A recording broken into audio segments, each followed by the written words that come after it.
সংসার তো তখনই সুখের হয় যখন স্বামী বলে যে আমার বউ ভালো হোক খারাপ হোক সেটা আমি দেখব, আমার বউর নামে বদনাম করার তোমাদের কোনো অধিকার নেই। আর স্ত্রী বলবে যে আমার স্বামী খারাপ হোক ভালো হোক সেটা আমি দেখব। হ্যালো এভরিওয়ান, আসসালামু আলাইকুম। সবাই কি অবস্থা? আশা করছি সবাই অনেক অনেক ভালো আছেন, আমিও ভালো আছি। এই তো সকাল থেকে ভিডিওটা শুরু করে দিয়েছি। তো সকালে ঘুম থেকে উঠে একটু চাল ডাল বসিয়ে দিয়েছি, আজকে খিচুড়ি রান্না করব।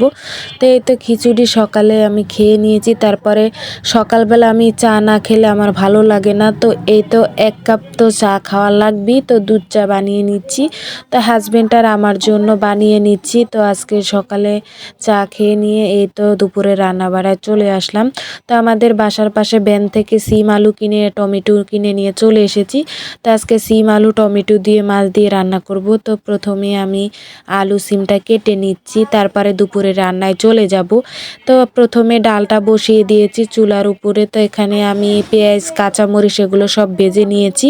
তো এখন একটু বাগার দিয়ে নেব। আর আমার হাজবেন্ডের জন্য আমি প্রতিদিন একদম রান্না করতে হয়, একদিনও আমি ডাল ছাড়া মানে না রান্না করলে সে মানে ভাত খেতে পারে না। তো যাই হোক ডালটা বাগার দিয়ে নামিয়ে নিয়েছি, তারপরে অন্য চুলায় মশলা কষিয়ে এই তো সিম আলুটাকে দিয়ে দিলাম। তো সিম আলু দিয়ে ভালো করে কষিয়ে নেব। তো যাই হোক এই তো এদিক দিয়ে আমি আলু আর সিমটাকে কষিয়ে নিচ্ছি, আর এদিকে মাছটা আগে থেকে ফ্রিজের থেকে বের করে রেখে দিয়েছিলাম। তো এখন ধুয়ে হলুদ মরিচ মেখে নিয়েছি। তো এখন তেলের ভিতরে ভালো করে একটু ভেজে নেব কড়া করে।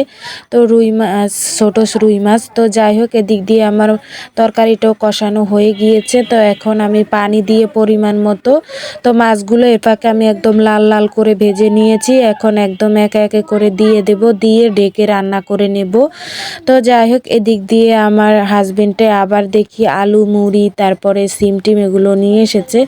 তো আলু ও তারপরে পেঁয়াজ রসুন একসাথে করে একটা ঝাঁকিতে রেখে দিচ্ছি, কারণ আমার ঝাঁপিতে একদম অল্প অল্প আডে। তো একসাথে একটা ট্রের ভিতরে রেখে দিয়েছি। তো যাই হোক এই তো সব কিছু একদম মানে একে একে করে ভরে রেখে দিয়েছি, আর গুছিয়ে রাখলেও ভালো লাগে। তো মুড়ি বাটায় ভরতে যে একদম পড়ে গিয়েছে, আসলে আমি কাম করতে গেলেই অবস্থা হয় একদম এলোমেলো, ওইটা পড়ে যায় সেটা পড়ে যায়। তো যাই হোক এই দিক দিয়ে সব কাম টাম সেরে এই তো হাজবেন্ড এসে আর দুজন মিলে খেতে বসে পড়েছি। তো তরকারিটাও হয়ে গিয়েছে এর মানে মাঝে।